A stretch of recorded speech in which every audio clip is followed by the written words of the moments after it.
son nom. Bon.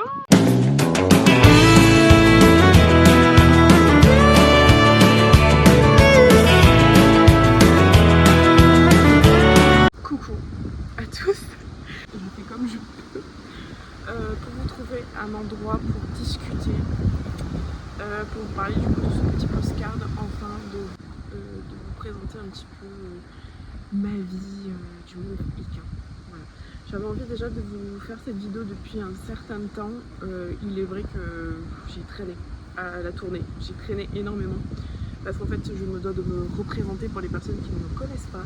Et du coup je m'appelle Eva, j'ai 27 ans et demi, je suis maman d'un petit garçon, voilà, qui va faire 3 ans bientôt. J'ai commencé cette chaîne en fait avec l'ornithologie, voilà, j'ai fait beaucoup de vidéos sur les perruches, perroquets, voilà, un petit peu tout ça, notamment plus spécialisée dans les calopsites, sauf que j'ai eu malheureusement une grosse allergie qui m'a coûté que je ne pouvais plus du tout avoir, d'après mon pneumologue allergologue, des oiseaux chez moi. Voilà. Malheureusement la vie a fait que du coup, je n'ai pas pu déménager tout de suite dans l'immédiat dans une maison et donc je n'ai pas pu garder mes oiseaux. Voilà, donc tous mes oiseaux avaient été confiés, on trouvait tous de très bonnes familles, j'ai eu des nouvelles, tout le monde va très bien, donc voilà, c'était le principal. Une partie de ma vie qui a été très dure, qui a été vraiment compliquée à, comment vous dire, à encaisser. Mais voilà, je vais vous parler du monde équin. Alors ce monde-là, il est là depuis que je suis toute petite, puisqu'il y a des chevaux dans ma famille. Depuis que je suis petite, que j'avais 2 ans et demi, je montais sur des petits poneys et tout. J'ai fait de l'équitation en club, voilà, un petit peu tout ça. Et je me suis dit, pourquoi pas un peu vous présenter mon parcours jusqu'à maintenant, dans de prochaines vidéos, de la présentation de mes chevaux. Bon, comme vous le voyez, du coup, je suis en extérieur. J'ai trouvé une petite place pour caler ma caméra et tout. Et je suis sincèrement désolée, mais j'ai toujours pas de petit micro. Il y a énormément de vent. Je ne fais pas le temps. Pour les personnes à qui je sais que ça ne va pas plaire du tout, parce que vous allez me dire, on n'entend pas grand chose, c'est trop pénible et tout. Je suis dehors les gars, je suis dehors, donc je ne peux pas faire le temps. Voilà. Comme quand je le peux, quand j'ai le temps, en fait, tout simplement, parce que comme je vous l'ai dit, je suis maman. Donc je dois gérer mon travail, je dois gérer mon fils, je dois gérer mes animaux, ma maison, ma vie de famille. Voilà, pour ceux qui sont mamans, je pense qu'on se comprendra. Et je vous demanderai juste de faire preuve de patience. Voilà, et tout simplement on va dire, de compréhension. Pour vous présenter un petit peu mon parcours équestre, alors comment ça s'est passé? Alors déjà, moi j'ai commencé à monter à l'âge de 2 ans et demi sur des petits chevaux de balade, voilà, enfin des chevaux, des poneys Shetland, voilà. Je montais principalement en balade, voilà, tout le temps. Dès qu'il y avait un parc, un lac, à la mer, n'importe où, voilà, il fallait que je monte à cheval. Voilà, c'est ce que j'ai fait jusqu'à l'âge de mes 14 ans où j'ai monté en club. Je ne suis pas restée très longtemps là-bas parce que tout simplement, en fait, je n'ai absolument pas aimé le milieu compétitif, le milieu où il n'y a pas de respect de l'animal. Comme ce que moi je m'imaginais tout simplement dans le monde équestre, voilà, parce que c'est vrai qu'à la télé, dans les reportages, des choses comme ça, on voit souvent le bon et très rarement le contre, très rarement l'envers du décor, très rarement la façon dont ils traitent les chevaux et surtout leur façon d'être, parce qu'il faut dire ce qui est, mais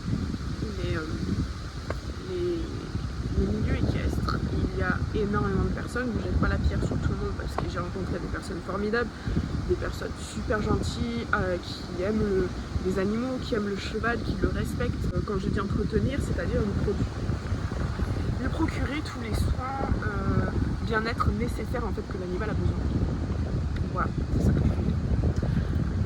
Voilà, donc j'ai rencontré quand même de bonnes personnes, mais j'ai rencontré aussi des personnes juste affreuses en club parce que lorsque je montais, j'étais une personne qui avait besoin de temps. Voilà, je suis une personne qui aime avoir du temps, qui aime découvrir l'animal, tisser un lien. Chose que quand tu es en club, il n'y a absolument pas de temps pour tisser un lien facilement. Enfin, c'est très compliqué, surtout que quand tu as un club, tu as 1 heure pour monter, tu as 1 heure vite, et encore quelques minutes pour préparer ton cheval, le sceller, et tu pars soit dans le manège, en carrière, voilà. Donc, un lien, pour eux, il n'y avait pas le temps, et puis pour eux, c'était tout simplement que privilégié aux personnes qui sont dites propriétaires de leur équidé. Je voulais aller au-delà de ça et j'ai tissé du coup un petit lien, même si j'ai pas pu le terminer, mais c'est comme ça, avec à l'époque le cheval que je montais donc au club qui s'appelle, je suis désolée si je fais souvent ça, c'est parce que j'ai une mèche qui me met dans la bouche, c'est très dérangeant. Voilà, je préfère me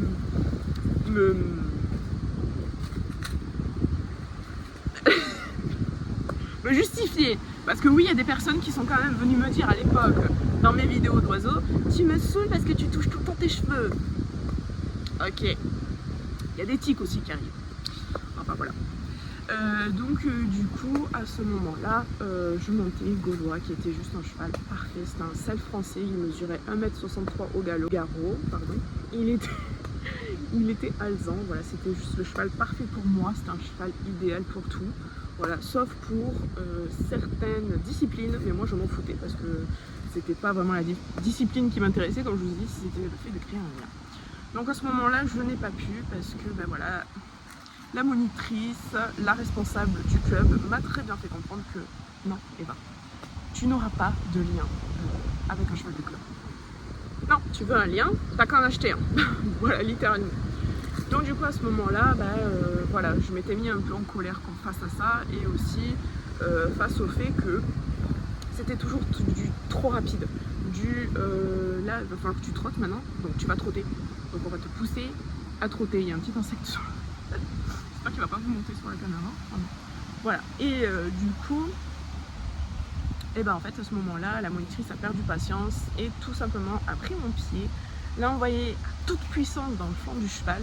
Le cheval est parti au triple galop et en plus il avait malheureusement ce côté de ne pas savoir très bien galoper, il fallait se mélanger les pinceaux. Si vous voulez, je suis tombée par terre. Ça a été la première fois que je suis tombée par terre et je me suis dit putain c'est un échec, désolée pour le bon mot, c'est un échec pour la simple et bonne raison que ce n'est pas de moi-même que je suis tombée. Là en fait c'est la faute à la monitrice. Donc voilà, je commençais déjà à me poser des questions déjà à l'époque et tout. J'aimais pas le fait que je pouvais pas tisser de lien alors que j'adorais ce cheval. Je voulais juste lui donner quelque chose de mignon, quelque chose de pur, voilà, parce que c'est comment j'ai toujours été avec les animaux. J'ai toujours été quelqu'un qui leur donne tout, qui leur donne de l'amour, de l'affection, du bien-être, tout ce bien et qui manque de rien, tout simplement. Ça a toujours été ma vocation, puisque pour moi les animaux sont plus importants que les humains. Enfin, voilà, j'ai toujours aimé les animaux, donc voilà. Donc le truc, c'est qu'après, au fur et à mesure, voilà, je décèle le cheval, je repars et tout. Je suis pas remontée dans l'immédiat. Je sais qu'il y a plein de personnes qui vont dire ah mais c'est dommage, tu vois, t'es pas remontée, t'as eu des traumas et tout. Mais en fait, je voulais pas. Voilà, j'étais quelqu'un de très têtu en ado et du coup, je voulais pas parce que voilà, ça m'avait complètement déçue, déçue de moi, déçue de la monitrice, dégoûtée même, à vrai dire. Surtout d'avoir fait un côté de maltraitance animale, étant donné que là, je vous dis, quand elle a pris mon pied, qu'elle a tapé comme une malade avec mon talon de la chaps, de la boute, pardon, dans les côtes du cheval, je peux vous dire que c'était pas un petit tapé comme ça, hein, genre en mode allez avance. Non, non, c'est en mode allez bouge-toi maintenant. Et puis toutes les insultes, la façon dont elle parlait, le manque de respect et tout le reste, je suis désolée que j'ai 14 ans, 15 ans, 20 ans, 35 ans, je n'accepterai pas ce genre de choses. La chose la plus importante, c'est le respect mutuel. Donc voilà. Donc ça, j'ai pas du tout encaissé. La chose que j'ai pas encaissée non plus à ce moment-là, c'était l'autre maltraitance qu'elle a fait. Puisque ce jour-là, j'étais pas seule à monter, il y avait un monsieur qui montait une jument, voilà, qui avait 19 ans, qui était pratiquement à la retraite. Du coup, Grace avait un début de tendinite. Voilà, début de tendinite au sabot, je sais plus si c'était à l'avant, je crois que c'était à l'avant. Et du coup, en fait, vu que la jument ne voulait pas donner ses sabots, ne voulait pas se laisser curer les pieds, étant donné que ça lui faisait mal de se mettre sur un aplomb, la jument elle avait mal. La seule solution qu'elle a trouvée, cette monitrice, c'était de donner des grands coups de pied dans le ventre de la jument. Quand je vous dis des grands coups de pied, c'est des grands coups de pied. Que même le monsieur du coup qui montait la jument a dit non, arrête là s'il te plaît, ça suffit, Mathilde, s'il te plaît, arrête. Voilà.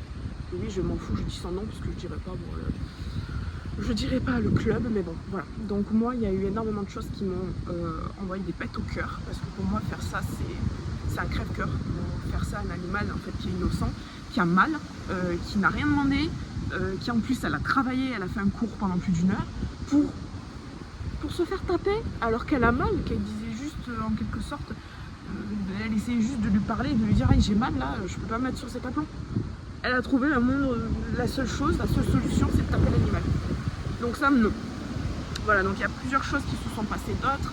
C'est que du coup, vu que j'étais un peu devenue la risée du club parce que je voulais pas obéir, voilà, donc un peu la rebelle, ils m'ont mis, après je montais plus. Donc ils m'ont dit écoute, tu vas plus monter, aujourd'hui tu vas préparer, tu vas faire du groupe. Donc du coup je préparais les poneys et tout. Et là j'ai vu aussi la mentalité de certains élèves qui étaient pour certains plus jeunes que moi, qui avaient 10 ans, 9 ans. Je me suis fait parler comme un caca, littéralement je me suis fait parler comme un caca. Je me suis fait regarder de la tête aux pieds en mode toi t'es qu'une... voilà, un caca. Donc ouais, cette mentalité à fuir. Cette mentalité à fuir, donc j'ai fui.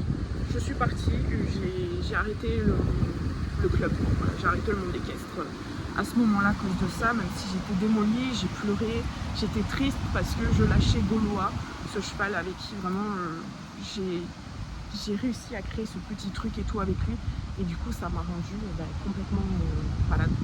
Donc avec ma mère on avait pris la décision que je ne monte plus en club, mais vu que j'avais énormément besoin, parce qu'à l'époque, peut-être que je vous ferai un podcast là-dessus, mais je me livre et je vous le dis, je l'avoue, à cette époque-là j'ai fait une phobie sociale. Phobie sociale, phobie scolaire. Et du coup ce qui s'est passé c'est que les chevaux c'était mon bien-être en fait, voilà, c'était mon bien-être, c'était mon passe-temps, c'était mon sport, c'était tout et j'en avais besoin. J'ai du CNED à la maison, donc le CNED c'est l'école à la maison tout simplement. Voilà, donc j'avais besoin d'une activité extrascolaire. Donc le truc c'est que l'équitation c'était ça, de base. Voilà, j'ai fait autre chose. Mais à vrai dire ça a été triste. Ça a été triste de laisser Gaulois derrière moi, donc j'en ai parlé à ma mère, j'avais réussi à lui parler un peu parce que bon, ça a toujours été compliqué pour moi de parler, surtout à l'époque quand j'étais jeune. Et du coup je lui ai parlé et je lui ai dit voilà, dans ce compte-là, est-ce que voilà, avec mes sous de poche, mes sous de côté, tout ça, pouvons-nous essayer d'acheter Gaulois. Donc on s'était renseigné et tout, et le club nous a dégoûté. Écoutez Gaulois, on vous avoue, voilà, il va faire 19 ans là actuellement, donc il était vraiment vieux par rapport à... Voilà, donc j'aurais pas pu en profiter très longtemps aussi, mais bon, après je m'en foutais un peu à ce moment-là, je voulais juste le récupérer en fait, l'avoir en pension propriétaire quelque part, le garder, lui donner de l'amour et tout, et l'éloigner de tout ça. Sauf que malheureusement j'ai pas pu parce que Gaulois avait un gros problème respiratoire, je sais pas si c'était l'encysphème ou autre chose, ou aussi un autre problème de grosse allergie, mais il toussait énormément. Donc je pense qu'il avait aussi un autre problème. Je ne sais plus ce que c'était, mais ils m'ont dit qu'il n'y avait pas que l'encysphème, il y avait autre chose, asthmatique en quelque sorte. Mais il y avait autre chose aussi. Voilà, même si je vous dis qu'il y a beaucoup de solutions pour les chevaux asthmatiques, etc. Enfin, beaucoup. Maintenant, vu que c'est plus moderne, il y a plus de choses qu'à l'époque. Mais voilà, parce que quand je vous parle, ça date de il y a 13 ans derrière. C'était il y a 13 ans derrière. Malheureusement, je n'ai pas pu prendre Gaulois parce que avec le calcul, tout ce qu'on avait calculé à l'époque avec le vétérinaire qu'on avait trouvé, qui est actuellement encore mon vétérinaire pour vous dire, ça fait 12 ans que je le connais. Du coup, mais ça fait 12 ans qu'il s'occupe de mes chevaux. Voilà. Et en fait, tout simplement, ils nous ont dit, je suis désolée, il n'y avait pas grand chose à faire et c'était très coûteux. Puisqu'à l'époque, le produit donnait encore plus de coliques. Voilà, chose qu'il peut donner à l'heure actuelle, puisque la ponette d'une amie a fait une colique après être traitée pour l'encysphème. Voilà, donc bon, malheureusement on sait que ça continue encore. Mais bon, comme je dis, il n'y a pas 36 000 solutions. Mouiller le foin, le passer au stérilisateur, au compresseur, je sais pas quoi, le chauffer, enfin, il existe des solutions. Excusez-moi, j'ai un truc qui me dérange vraiment. Voilà, il existe des solutions maintenant, il y a aussi des plantes, des fumigations, voilà, des huiles essentielles, il y a des petites solutions. Mais voilà, mais bon, à ce moment-là, on ne pouvait pas. Financièrement, on ne pouvait pas. Je ne travaillais pas encore à l'époque puisque j'étais encore ado. Et puis du coup, on a commencé quand même avec ma mère de se renseigner et de trouver le fameux futur thérapeute, si on peut dire ça. Le petit thérapeute naturel. Donc voilà, donc on s'est renseigné et on a cherché un peu partout sur des annonces, des sites, des blogs, des éleveurs, et on est tombé sur une annonce avec un magnifique petit cheval selle français de club, maître d'école, spécial débutant, spécial cheval un peu de thérapie, tout ça, alezan, avec une liste. J'ai fait il ressemble énormément à Gaulois, mais c'était pas Gaulois bien sûr, plus jeune, hein, puisque du coup il avait 17 ans, ouais c'est ça, 17 ans. Donc voilà, donc du coup je suis tombée en love sur ce cheval et je dis à ma mère, s'il te plaît, appelle, faut qu'on se renseigne et tout. Ma mère elle appelle et tout, puis elle me dit, elle dit à la personne qui vendait ce cheval, sans s'il était dans le moyen à l'époque, comment il est et tout, alors il a aucun problème de santé, il est nickel et tout, il est juste bon, en pré-retraite pratiquement, Mais il est encore montable pour quelques balades, il adore le travail à pied, voilà. Sauf que le problème, c'est qu'à cette époque-là, je regarde parce qu'il y a mon choix qui est juste là-bas. Le problème, c'est qu'à cette époque-là, ce cheval était le gros coup de cœur d'une cavalière dans le club qui voulait justement l'acheter. Et qui, justement, était là et a entendu la conversation. Et du coup, la propriétaire du club qui vendait ce cheval a dit bon bah écoute, voilà, malheureusement, bon bah je pourrais pas vous le vendre parce que la jeune fille qui a eu vraiment un gros coup de cœur a appelé son papa et son papa l'a acheté. Donc ils ont acheté le cheval. Donc ça, une nouvelle fois, ça m'est passé sous le nez. Bon après ce cheval, je le connaissais pas en soi et je comprends la fille, je la comprends amplement. J'espère qu'elle aura tissé une superbe relation avec ce petit cheval d'amour en tout cas. C'est ce que je leur souhaitais. Quand je vous dis qu'il était en train de me regarder, trop drôle. Du coup voilà, donc la propriétaire nous a dit si vous voulez, moi j'ai mon cheval perso que je mets en pré-retraite de club, donc c'est-à-dire qu'il fera plus de club, il fera plus de concours, ni rien. Voilà. Et je le mets en vente. Donc du coup c'est un cheval assurance vie, c'est un cheval fait pour tout niveau, c'est un cheval vraiment bien dans sa tête, qui a peur de rien, qui a été dressé pour tout. Voilà. Donc elle nous dit voilà, il a 16 ans, il fait 1m70 au garrot, c'est un cheval B, voilà. Donc elle nous envoie des photos, elle nous le présente, il s'appelle Jumper, etc. etc. C'est un selle français X anglo-arabe de son papa. On présente un peu tout ça et moi là, d'après les photos, les vidéos et tout, véritable coup de cœur, véritable envie de le rencontrer. Donc on l'a rencontré, on a parlé longuement aussi avec l'ancienne propriétaire, voilà et tout. Et véritable coup de cœur, donc voilà. Même si je le connaissais pas, je me suis dit je pense qu'il y a une potentielle possibilité de créer quelque chose avec lui. Donc Jumper arrive, si je peux dire à la maison en quelque sorte, donc dans sa pension propriétaire, qui était tout juste à 20 minutes de chez ma mère à l'époque. Donc on y allait 4 fois par semaine. Donc il arrive et tout, et voilà. Et ce fut le bonheur de voir descendre un énorme géant cheval à l'époque, parce que 1m70 c'est assez imposant, voilà, d'une belle carrure, mais qui avait quand même à remettre en forme. Il avait encore un peu de muscle, mais il était plutôt fin. Donc à le remettre un peu en forme niveau prise de poids. Tout était parfait à ce moment-là. Sauf que les jours passent et très compliqué au début de l'attraper dans le pré avec le l'école. Très compliqué de le sortir du pré sans qu'il me bouscule. Et compliqué, alors extrêmement compliqué, de faire les soins de sa boue. Ce qui s'est passé, c'est que Jumper, on nous l'a caché. En disant qu'il avait eu une visite veto, une visite ostéopathie, mais on n'a pas eu la facture en fait. On a eu la facture du veto, mais pas de l'ostéopathe. On a eu la facture du maréchal, etc., du dentiste, mais pas de l'ostéopathe.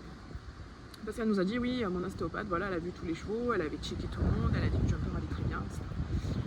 Et bien pas du tout. En fait, Jumper avait de l'arthrose. Il avait de l'arthrose un petit peu du coup dans les membres. Donc le membre qui veut surtout pas me donner et qu'à chaque fois il me faisait comme ça avec le sabot et bam. Et même sur mes pieds et tout, enfin c'était juste infect, je pouvais absolument pas lui faire ce sabot là. Très très long, très compliqué, décourageant, pour une jeune de 15 ans c'était un peu le monde qui s'écroulait parce que je m'attendais absolument pas à ça, parce que les chevaux en club, mis à part la jument qui souffrait, c'était plutôt facile. Voilà. Et là de se dire putain en plus je suis seule, ma mère n'a aucune expérience et elle avait peur des sabots. Donc du coup je me dis, comment je vais faire? Du coup de temps en temps je demandais de l'aide à la palefrenière quand je la voyais dans le domaine. S'il te plaît, est-ce que tu peux m'aider? Est-ce que tu peux faire le sabot à Jumper si elle me dit, mais si tu veux je peux te donner des cours. Donc j'ai pris des cours, voilà, tout simplement sur beaucoup de choses grâce à elle, donc en éthologie, longe, soins et monte. Voilà. Donc j'ai pris des cours perso avec elle.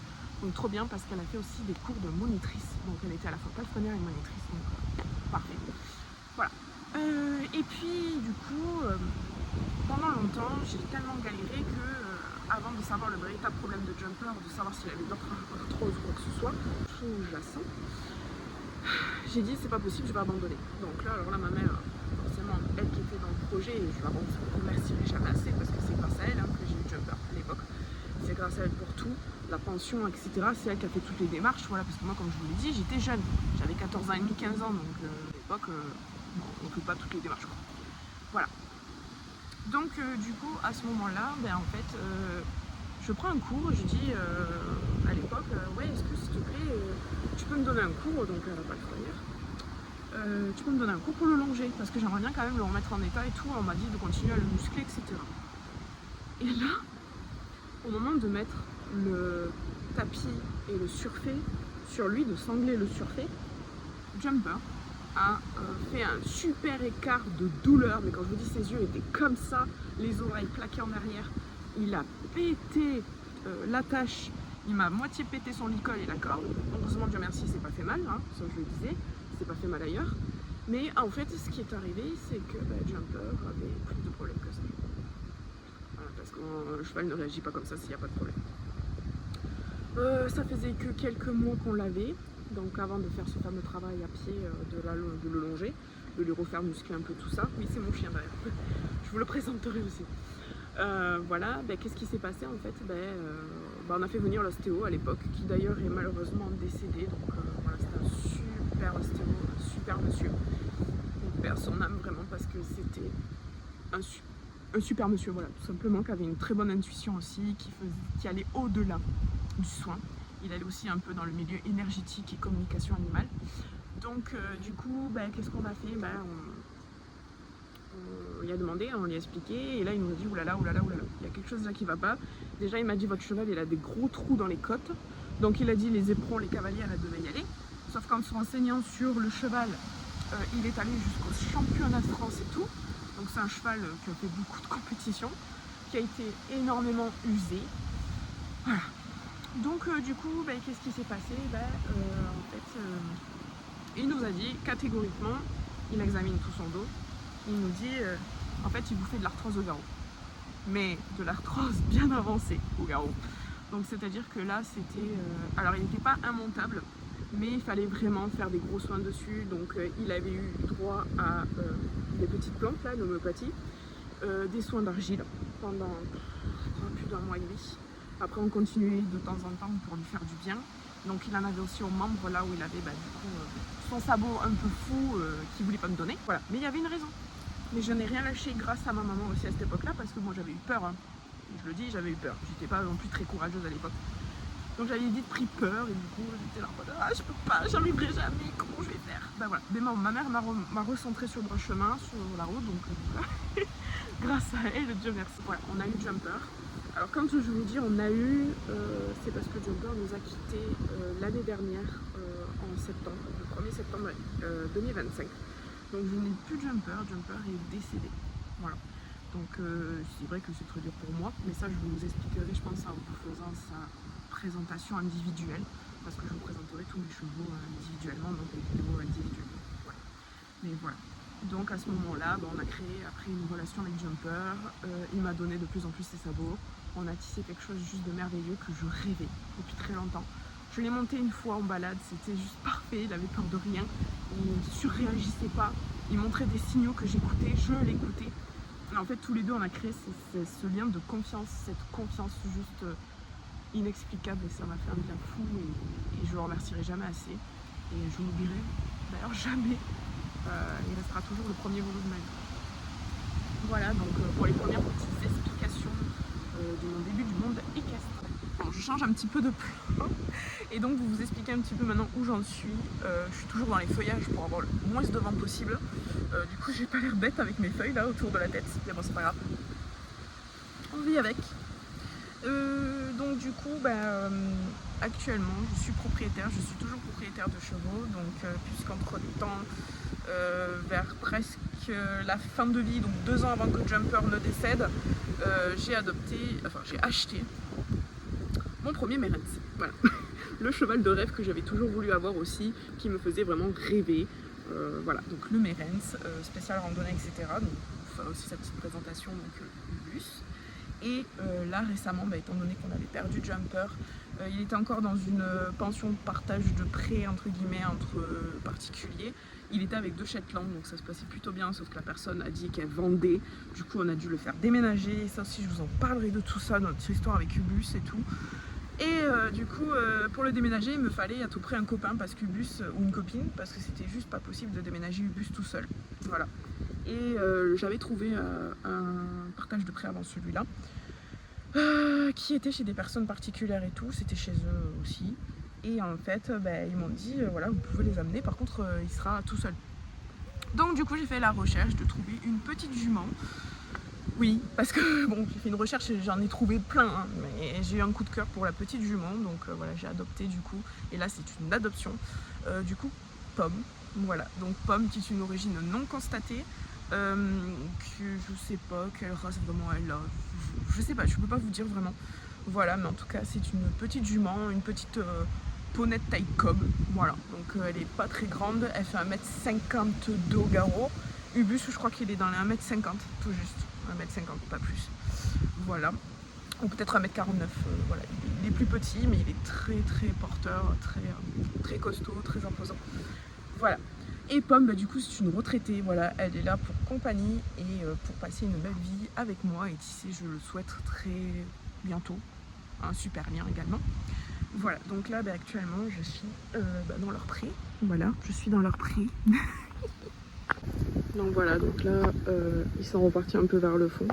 Et tout à l'heure, c'était trop drôle parce que je parlais puis ils m'écoutaient, du coup, c'était trop drôle.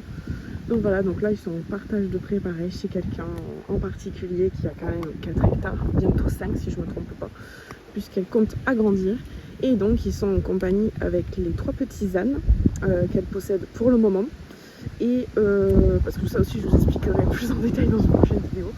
Et aussi, du coup, la petite pouliche qui a 2 ans, qui s'appelle Occitane. Et vous verrez aussi une petite présentation vite fait. Voilà, mais pas aussi bien détaillée. Là, vous voyez Pomme.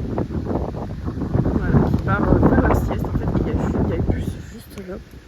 Ah ben voilà, on voit, il a poussé sa tête. Si je me trompe pas. Est-ce que c'est Ubus ou Occitane? Ah non, non, c'est pas Ubus, c'est Occitane. Ubus, je sais pas où il est. Je sais pas où il est parti. Je sais pas, il a dû partir dans les bois de l'autre côté, je pense, parce qu'en fait il était là tout le temps. Mais il a disparu. Bon, voilà. Mais en tout cas, vous verrez dans une prochaine vidéo un petit peu. Vous verrez un petit peu tout le monde et encore une nouvelle fois, désolée pour ce vent. C'est catastrophique, je fais comme je peux. Voilà, pour vous filmer, mais j'avais envie de filmer dehors parce que je trouvais ça plus cool en fait. Plus sympathique de filmer dehors que de filmer dedans obligatoirement. J'espère que la vidéo vous aura plu. C'était une première petite vidéo vraiment explicative. Vraiment, j'ai essayé de vous faire le plus court possible parce que c'est vrai que c'est très, très long quand même. Ça date pas de maintenant que je suis dans le monde équestre, mais juste pour vous dire, voilà, ça fait quand même 12 ans que je suis propriétaire de chevaux. Voilà, et c'est pas prêt de s'arrêter, puisqu'il y a plein d'autres projets, mais tout ça je vous en parlerai dans une prochaine vidéo. Voilà, je suis très contente et très contente aussi de mon retour parce qu'enfin je vous refais des petits postcards et tout comme ça. Mais je pense que je vous ferai d'autres styles de vidéos, peut-être présentation de mes affaires d'équitation. Je sais que ça plaît à beaucoup de personnes, pourquoi pas, voilà. Mais en tous les cas, les prochaines vidéos qui suivront, ça sera la présentation de mes chevaux. Je vous fais des gros bisous.